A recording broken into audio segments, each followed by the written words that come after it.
Welcome to The Cow Behind the Barn, a podcast exploring humanity, the world, and the divine as experienced and interpreted by an artist. I'm Kevin Caldwell, a co-founder of the Table Collective.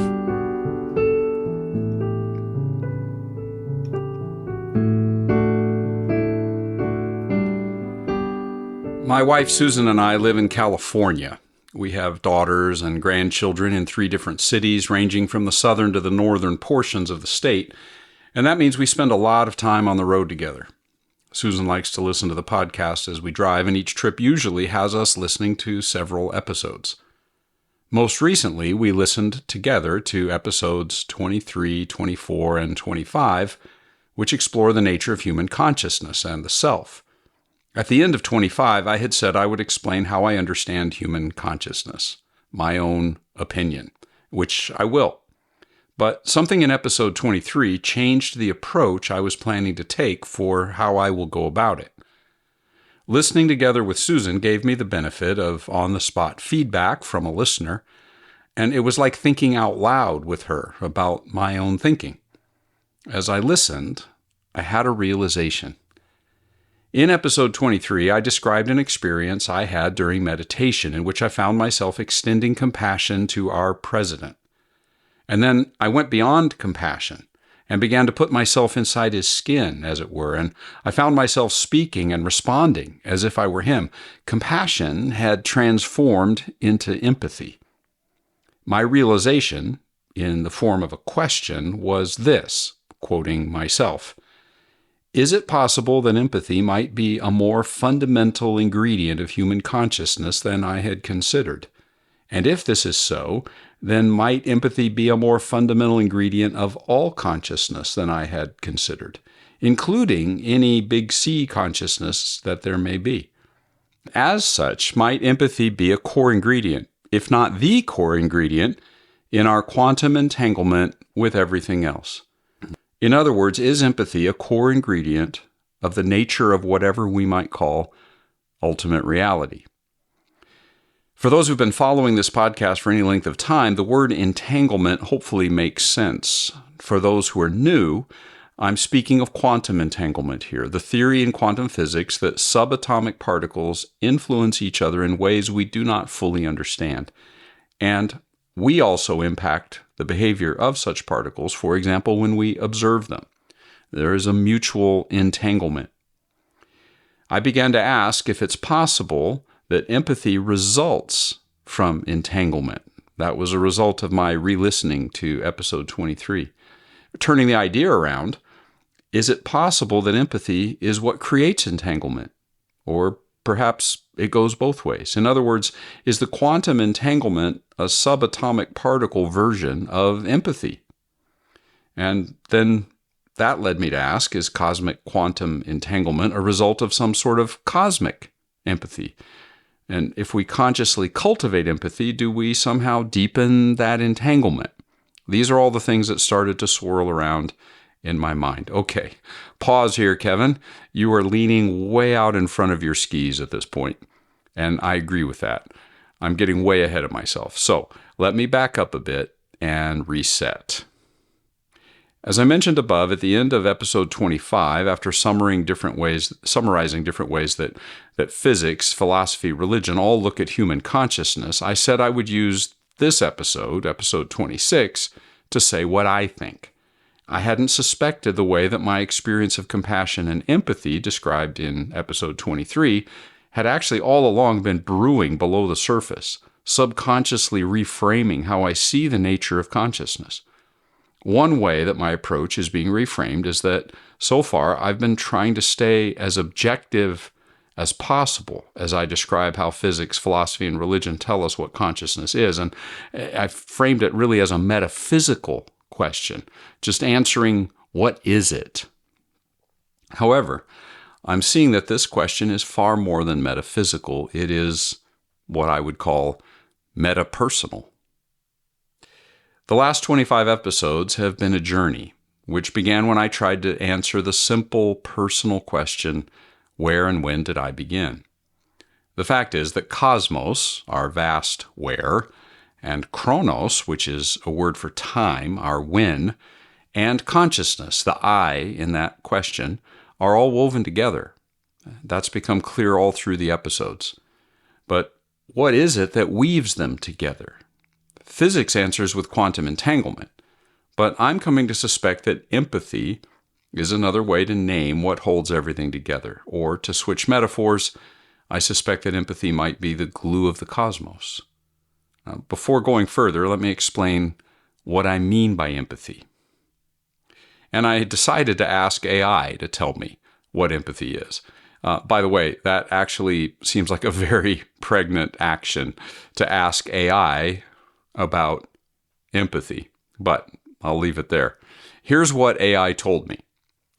Empathy is the ability to understand and share the feelings of another person, essentially walking in their shoes. It involves both cognitive understanding of another's perspective and an emotional response to their feelings. True empathy goes beyond simply acknowledging someone's feelings. It involves connecting with them on a deeper level and feeling what they are experiencing. So, 2 observations from that. Empathy is more intensive, more personal, I would say, than compassion. Empathy is connective and inherently collective because empathy connects myself deeply with other selves and collects, as it were, other selves into myself, which is what is behind my question whether empathy might be an experiential expression of entanglement. Entanglement in a psychic and not just cosmic sense.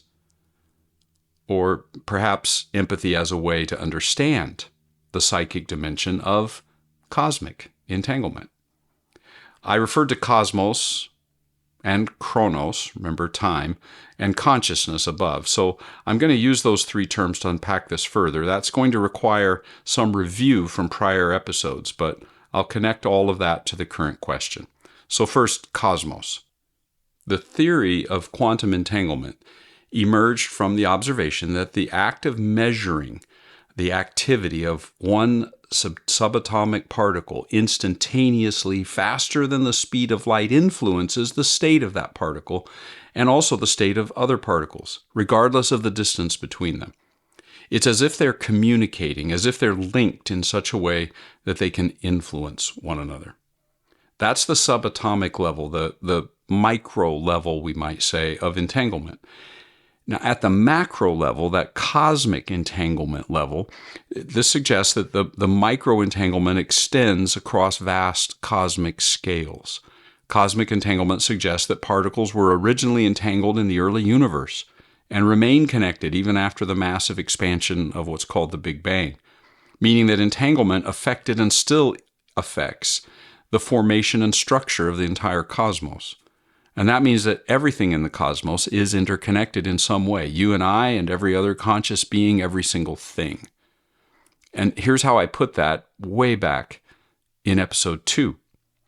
Places are a combination of things, and things consist of subatomic particles, the qualities of which change when measured and observed, which means that places are changed by the people who live there.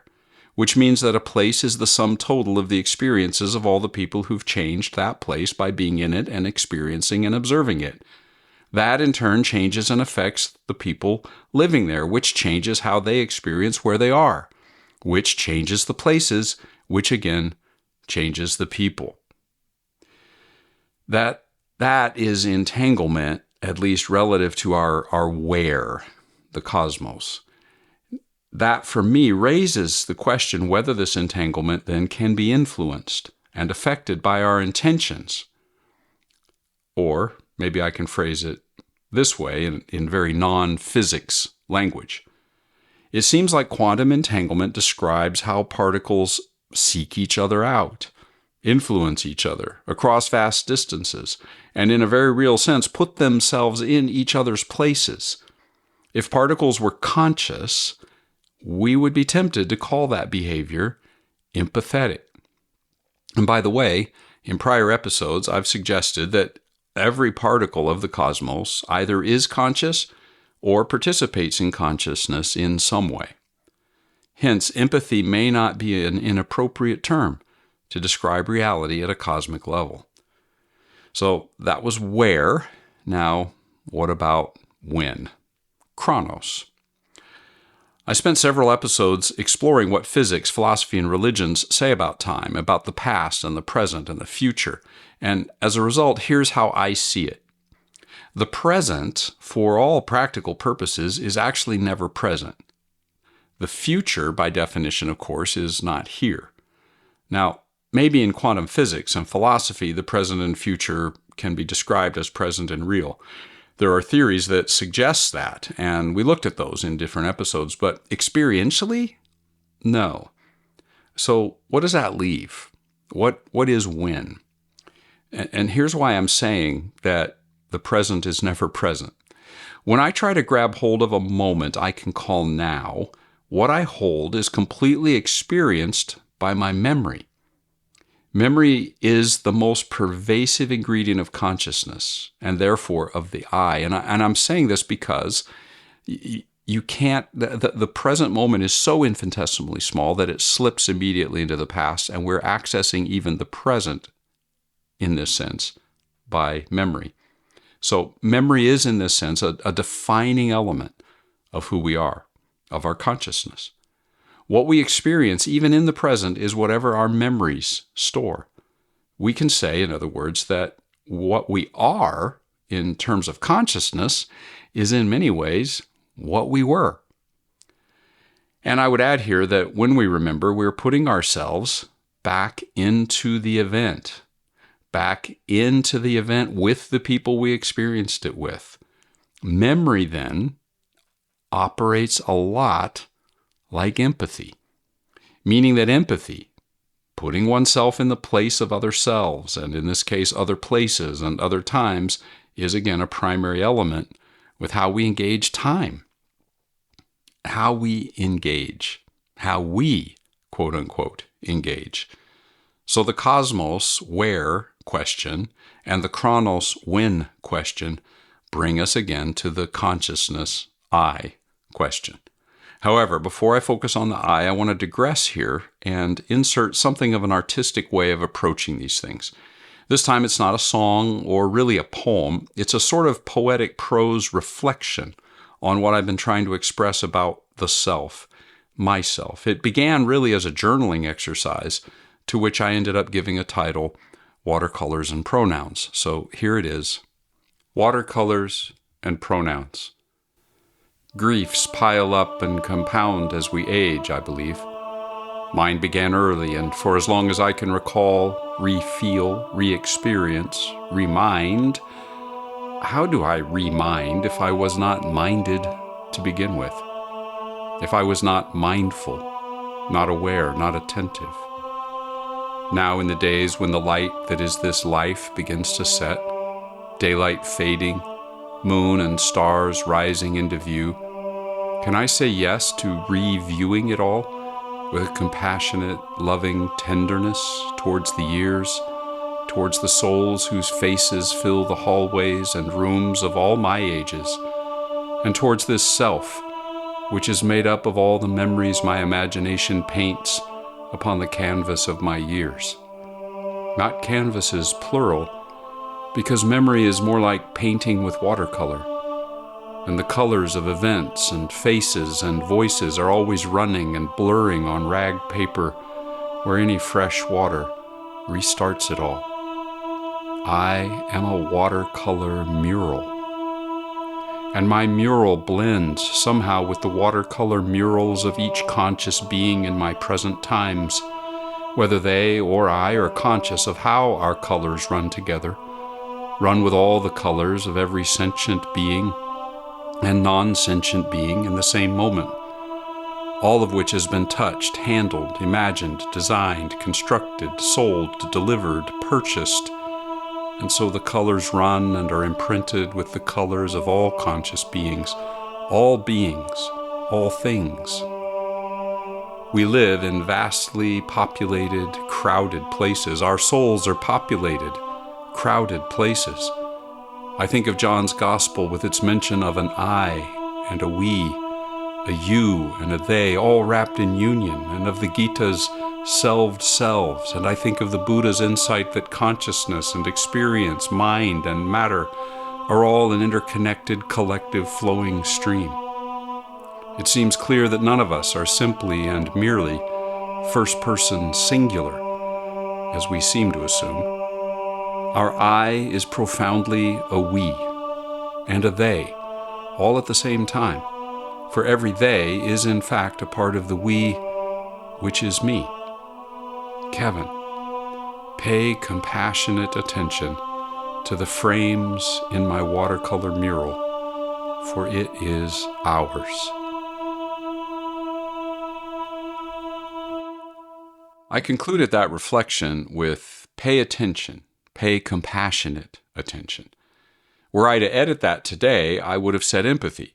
Indeed, in a later journaling session, which included reflecting on this watercolors and pronouns piece, I wrote the following.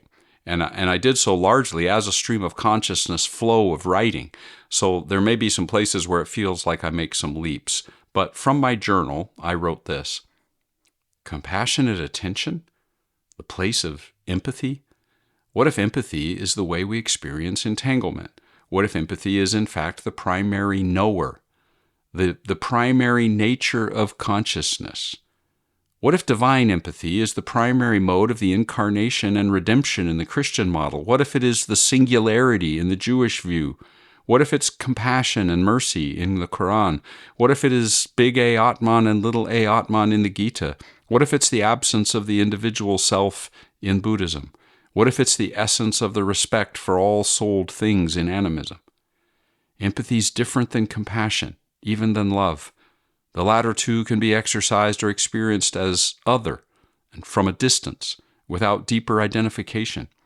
But empathy is the essence of union, interconnection, and therefore entanglement.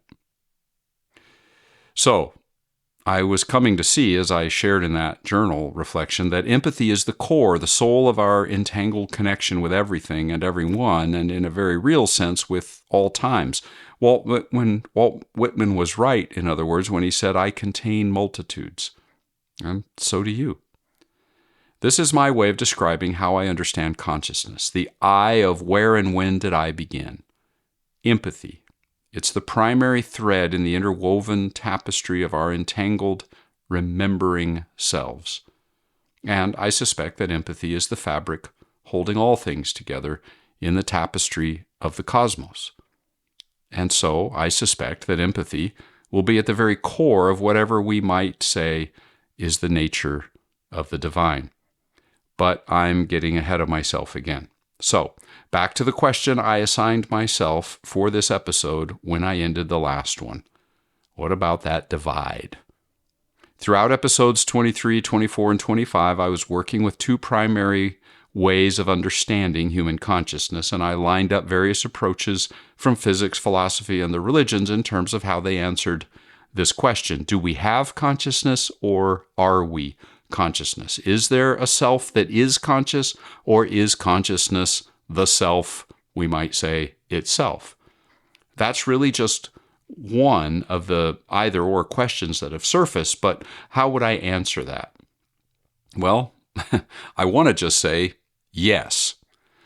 I'll explain. First, to be fully transparent, I do land on the side of the divide that holds that there is an I that is deeper than consciousness and awareness and the experiences we have, which we normally assume are what makes us us. That's a mysterious I, and in fact, I would say I don't think I can quite define or articulate it. However, at the same time, the reason I say yes to the question, is it this or that, is that I'm aware that at the experiential level, when I see things as they are, what I experience as myself, when I'm really honest with myself, is something very close to the Buddha's description of just a flow of ideas and memories and thoughts and feelings that pass like clouds across the sky. But I want to be quick to add, there is a sky. Which is what? It's that inexplicable, mysterious, elusive unicorn, the self. Well, what are some of the next questions? I think things like this come to mind. Is there more to that sky? Something above the blue that I see? Is there more to myself? By which I mean more than the self that I've already described as entangled with the cosmos and also so therefore entangled with you. Something more than the past my memory connects me with, which is also entangled with everything? Is there something more than my own empathy? In other words, if it's fair to ask whether there's a large S self in addition to a small s self, as we have done several times in the podcast, then it seems fair to ask whether in addition to my small e empathy, there might be a large E empathy. And that's my next question. And yes, that means we're getting to the divine. But first, let me conclude by going back to the fact that this topic is not just about metaphysics. It's personal, metapersonal, which means there's also something very practical about my growing conclusion. Here's something from way back in the first episode that gets at this. I wrote this. In 1962, in a children's book, The Phantom Tollbooth by Norman Juster, a character in the book says, "Whatever we do affects everyone and everything else, if even in the tiniest way. Why, when a housefly flaps its wings, a breeze goes around the world. Each person's inner journey matters to the universe, not just their actions, but intentions, thoughts, wishes. Each person's cultivation of a false self, therefore, of estrangement and pride and half-truths and outright hatred adds to the winds of devastation and destructive force that grow and drive the waves that become the psychic tsunami that wreaks havoc upon humanity and the world. But conversely, each person's journey of progressive cultivation of their true, fully alive self sets loose a breeze that, no matter how tiny, might end up swelling into waves that grow into psychic tsunamis that bring life in all its fullness to humanity and to the world. To put it another way, I'm convinced that the cultivation of our spiritual and creative and relational human essence will enable us to be more alive and aware and awake as human beings, and thus become, if I can say this, better humans. And better humans will mean better humanity, and a better humanity will mean, well, wow, it would mean a lot for every other animal, plant, and species and type of thing we can imagine. That was back in episode 1. And now in episode 26, I see new textures to what I said back then. Now I see the way that empathy might be the very essence of the ability to affect people and places and things and situations. I have a new way to articulate the interconnection of all things, and thus a new way of imagining and enacting things to energize the butterfly effects of goodness and wholeness. And as such, I can't think of a better way to end this than to include, for maybe the third or fourth time in the podcast, my song, Butterfly Wing.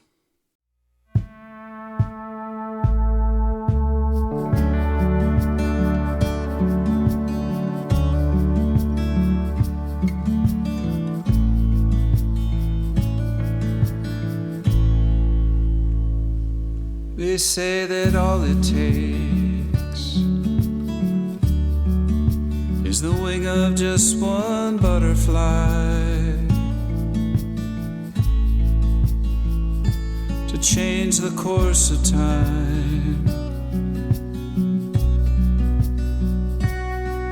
In a broken life, a million miles away, million miles away, million miles away, million miles away.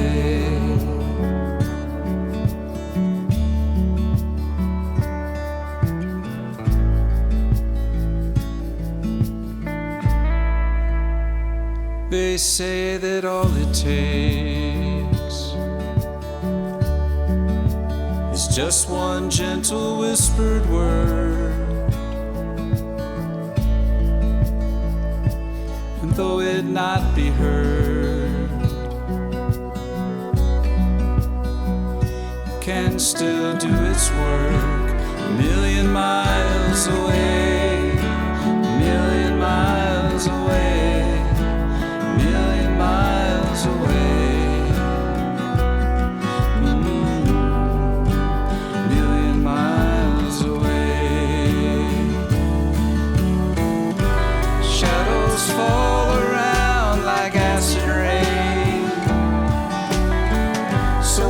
to our souls and leave bitter stains,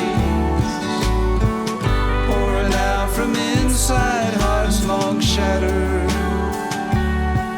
Can my tiny soul do anything that could matter from a million miles away, a million miles away, a million miles away,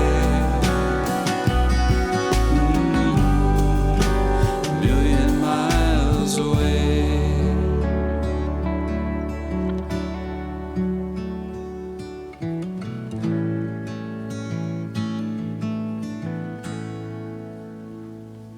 They say that all it takes is the wing of just one butterfly to change the course of time in a broken light. They say that all it takes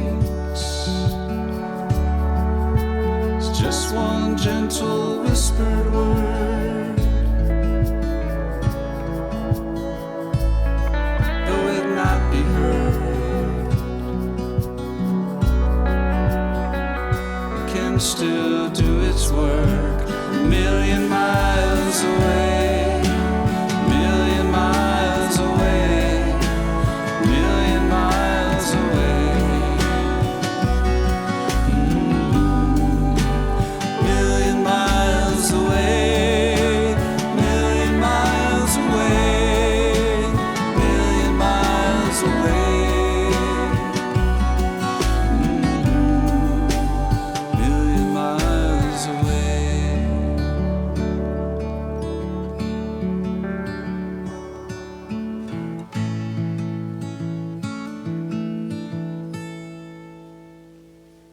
They say that all it takes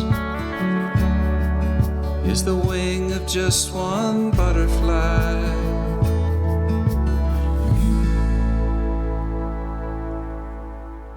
Well, I'm going to close with another brief section from that very first episode. I am flapping my wings as an act of faith, an act of hope that somehow, somewhere, sometime, someone will feel a breeze that is light and balmy and warm like the movement of soft sun on skin, the sound of rain on leaves, fresh air, life, and hope. I hope you join me because we are connected, because it matters, because it makes a difference. So until next time.